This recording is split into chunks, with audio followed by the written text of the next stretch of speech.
छत्तीसगडमध्ये झालेल्या नक्सली हल्ल्यानंतर महाराष्ट्रातील गडचिरोली आणि गोंदिया नक्षलग्रस्त भागात पोलीस यंत्रणा अलर्टवर आहे। माझ्यासोबत DIG संदीप पाटील सर आहेत। सर काय सांगणार?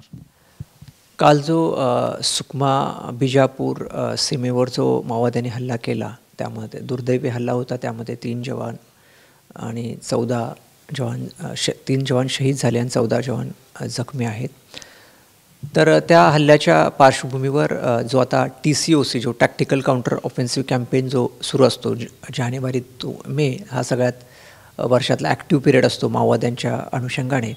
तर आपणही आपल्या जो छत्तीसगडच्या लागून सीमा आहेत नारायणपूर आणि बिजापूर जिल्हा जे अतिसंवेदनशील भाग आहे त्या ठिकाणी अलर्ट हे केलेला आहे आणि आपणही आपले जे वेगवेगळे पोस्ट आहेत पोलीस स्टेशन आहेत त्या ठिकाणी आपली सतर्कता वाढवलेली आहे आणि त्या एरियामध्ये अभियानही आपण आपल्या जे C60 आहे विशेष अभियान पथक याच्यामार्फत सुरू केलेलं आहे। सर जनरली नक्षलवादी एका राज्यात हल्ला केल्यानंतर दुसऱ्या राज्यात पळ काढतात, म्हणजे आपलं शेजारचं राज्य आहे महाराष्ट्र, गडचिरोली आणि गोंदियाच्या भागात येण्याची शक्यता आहे त्या जंगलांमध्ये।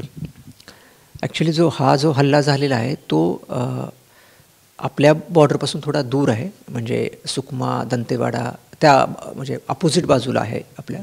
पण आपल्याला जो लागून जो अबुजमाड एरिया आहे किंवा नॅशनल पार्क एरिया आहे हा नेहमीच नक्षलचा गड राहिलेला आहे आणि त्या ठिकाणी मोठ्या संख्येने माओवादी फिरत असतात आणि त्यांचा वावर असतो।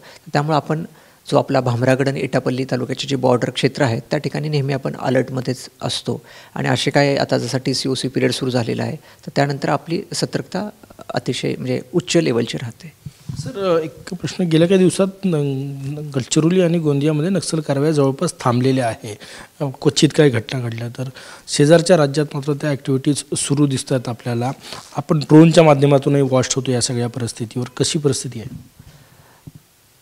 जे गेले 3-4 वर्ष जे आपल्या C60ने केलेल्या अभियानात जे यश आहे त्यामुळं C60चा एक टेरर आहे आपल्या गडचिरोली जिल्ह्यामध्ये। त्यामुळं माओवादी सीमेवरच राहतात, आपल्या इकडं येण्याचा प्रयत्न करत नाहीत। पण तरीसुद्धा आपण म्हणजे आपलं जी तयारी आहे कुठलाही हल्ला परतवून लावण्याची ती अतिशय चांगली आहे आणि त्याबरोबर आपण तंत्रज्ञानाचाही वापर करतो आहे। आपल्याकडेही वेगवेगळ्या ड्रोन्सचा फ्लीट आहे आणि आपण सर्व्हेलन्ससाठी ड्रोन वापरतो। विशेष काही ॲडव्हान्स्ड टेक्नॉलॉजी जे ड्रोन्स आहेत त्या ड्रोनचा उपयोग आपल्याला खूप चांगल्या पद्धतीनं होतो। जवळपास 20 ते 25 किलोमीटर आपण ते सर्व्हेलन्स करतो आणि डे नाईट सर्व्हेलन्स होतो। त्यामुळे निश्चित माओवाद्यांच्या हालचालीबद्दल आगाऊ माहिती मिळून आपल्याला योग्य ते ऑपरेशन प्लॅन करण्यास मदत होते। कॅमेरामॅन सचिन सायमसह गजानन माटे, TV9 मराठी, नागपूर।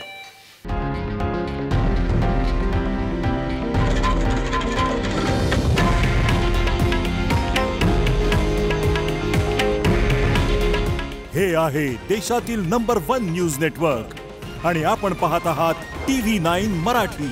काळजी तुमची, हित महाराष्ट्राचं।